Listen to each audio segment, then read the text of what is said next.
నమస్తే.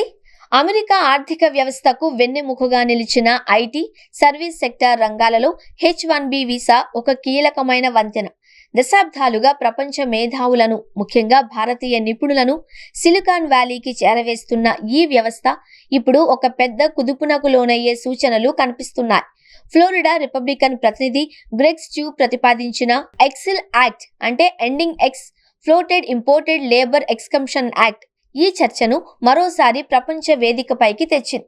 Greg stew వాదన ప్రకారం కంపెనీలు తక్కువ జీతాలకే విదేశీయులను నియమించుకుంటూ స్థానిక అమెరికన్ల అవకాశాలను దెబ్బతీస్తున్నాయి.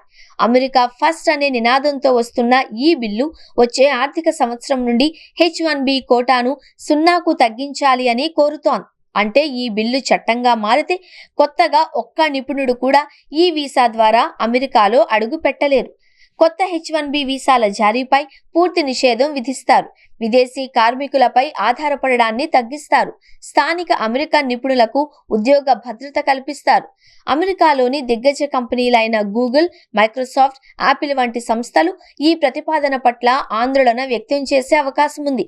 ఎందుకంటే అమెరికా నేడు సాంకేతిక రంగంలో ప్రపంచాధిపత్యం చెలాయిస్తోంది అంటే దానికి కారణం విదేశీ నిపుణుల కృషే.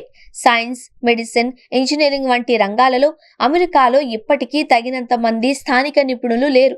ఈ ఖాళీలను H-1B నిపుణులే భర్తీ చేస్తున్నారు. విదేశీ మేధావులను దూరం చేసుకుంటే అమెరికాలో ఇన్నోవేషన్ మందగించి ఇతర దేశాలు సాంకేతిక రేసులో ముందుకు వెళ్లే ప్రమాదం ఉంది. ఈ బిల్లు వల్ల అత్యధికంగా నష్టపోయేది భారతీయులే. ఏటా జారీ అయ్యే H-1B వీసాలలో సుమారు 70% కంటే ఎక్కువ మనవారే పొందుతున్నారు. భారతీయ ఐటీ కంపెనీల ఆదాయం, లక్షలాది మంది యువత కలలు ఈ వీసాపైనే ఆధారపడి ఉన్నాయి. ఒకవేళ ఈ కఠిన నిర్ణయం అమల్లోకి వస్తే భారతీయ మేధాశక్తి ప్రత్యామ్నాయ దేశాల వైపు, కెనడా, యూరప్ లేదా స్వదేశం వైపు మళ్లే అవకాశం ఉంది. అమెరికా కాంగ్రెస్లో ఇలాంటి బిల్లులు రావడం కొత్తేమీ కాదు. గతంలోనూ అనేకసార్లు ఇటువంటి ప్రతిపాదనలు వచ్చినా కార్పొరేట్ సంస్థల ఒత్తిడి, ఆర్థిక అవసరాల దృష్ట్యా అవి చట్టాలుగా మారలేదు. అయితే ప్రస్తుత రాజకీయ పరిస్థితుల్లో, వలస విధానాలపై అమెరికా గొంతు కఠినమవుతోంది. H-1B వ్యవస్థలో లోపాలుంటే వాటిని సవరించాలి కానీ వ్యవస్థనే రద్దు చేయడం అనేది బంగారు గుడ్లు పెట్టే బాతును చంపుకోవడమే అవుతుంది.